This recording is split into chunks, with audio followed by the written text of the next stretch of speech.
Faisal. Faisal. Iya, Faisal. Ya. Saya sebagai pemandu di sini. Ya. Jadi Keraton Kasepuhan itu awal berdirinya itu bukan Kasepuhan namanya, Apa? tapi awal berdirinya itu Keraton Pakungwati disebut.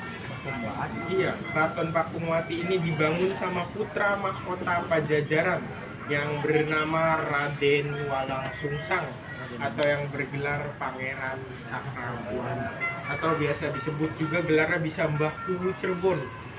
Iya, Kuwu Cirebon karena beliau yang mendirikan Cirebon awalnya, makanya beliau Mbah Kuwu.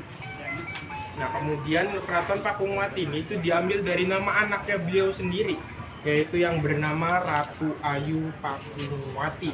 Nah, Pakung di sini itu artinya udang. Wati itu perempuan. Iya, Udang perempuan. Kemudian Ratu Ayu Pakungwati menikah dengan Syekh Syarif Hidayatullah atau yang bergelar Sunan Gunung Jati. Nah, kemudian Sunan Gunung Jati menjadi raja pertama yang memimpin Keraton Pakungwati. Itu beliau menjabat pada tahun 1479.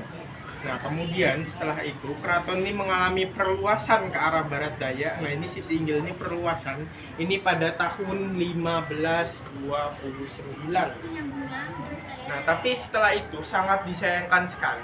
Itu tepatnya pada tahun 1678 itu Belanda menginvasi atau mengadu domba Keraton Pakungwati. Jadi Keraton Pakungwati ini dipecah belah menjadi dua kerajaan. Jadi kakak dan adik dua-duanya menjadi sultan. Nah, Keraton Pakungwatinya diubah nama menjadi Kasepuhan hingga sekarang diambil dari kata sepuh yang artinya tua. Nah, keraton perpecahannya atau keraton barunya itu Keraton Kanoman. Arah utara sekitar 300 meter dari sini. Itu keratonnya di belakang pasar, namanya Pasar Kanoman. Diambil dari kata anom yang artinya muda. Nah, sampai sekarang pun Keraton Kasepuhan ini sendiri itu masih dipimpin sama sultan sepuhnya. Sekarang sultan sepuh yang ke-15 yang bernama Pangeran Raja Adipati Lukman Zulkaidin. Beliau ini masih sangat muda umurnya, itu masih 34 tahun. Karena beliau menggantikan ayahnya yang sudah meninggal di tahun 2020. Ayahnya meninggal di usia 55 tahun yang bernama Pangeran Arif Diningrat. Itu Sultan Sepuh ke-14. Karena Sultan Sepuh di sini itu jabatannya seumur hidup, jadi meninggal baru digantikan. Nah, kemudian luas keraton ini sendiri pun luasnya mencapai 25 hektar. Tapi yang hanya bisa dikunjungi oleh pengunjung itu hanya sekitar 2 hektar saja. Karena sisanya itu tanah memberikan rumah untuk abdi dalu. Contohnya ini tanah itu rumah-rumah abdi dalu. Nah, jadi keraton itu memberikan tanah untuk abdi dalu dibangun rumah, tapi tanahnya tetap milik keraton. Jadi nggak punya surat tanah atau nggak bisa dijual belikan. Nah, sekarang kita berada di halaman namanya halaman Siti Inggil. Siti itu artinya tanah, Inggil itu tinggi. Makanya tadi pas masuk ke sini itu agak naik, makanya tanahnya tanah tinggi. Nah, di Siti Inggil ini terdapat 5 bangunan. Nah, ini bande, namanya mande itu artinya bangunan tanpa dinding. Nah, mande yang pertama yang didudukin ini namanya Mande Malang Semirang.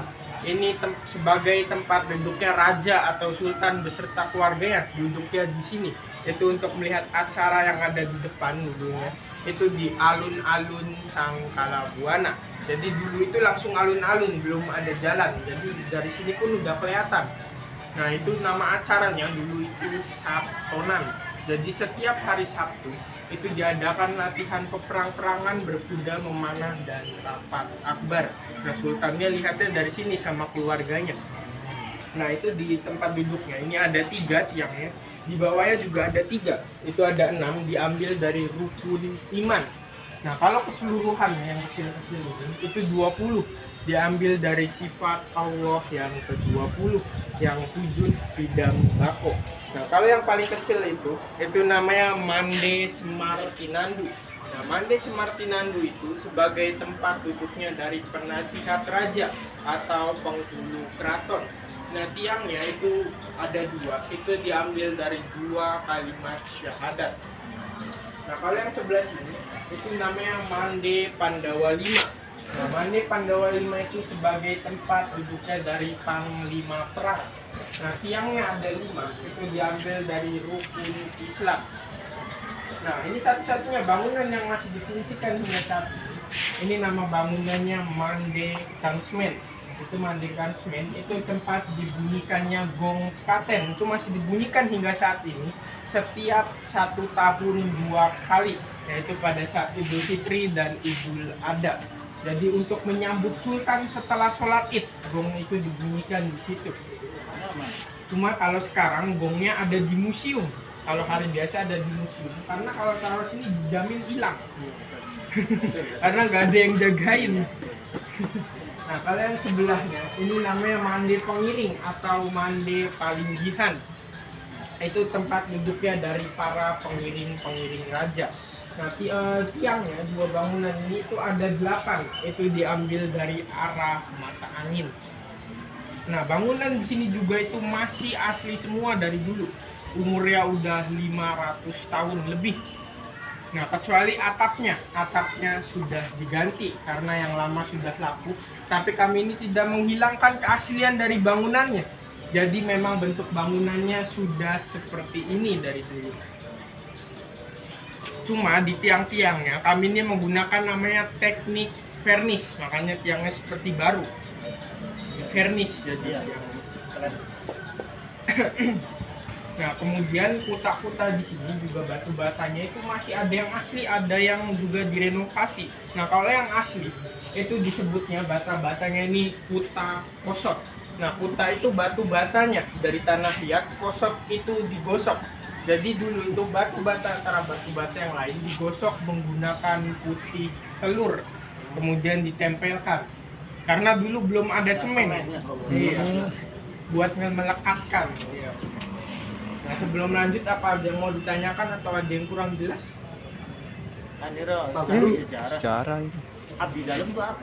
Orang Abdi dalam itu dalam. yang bekerja di sini atau yang mengabdi di sini disebutnya abdi dalam. Abdi dalam enggak tahu. Iya.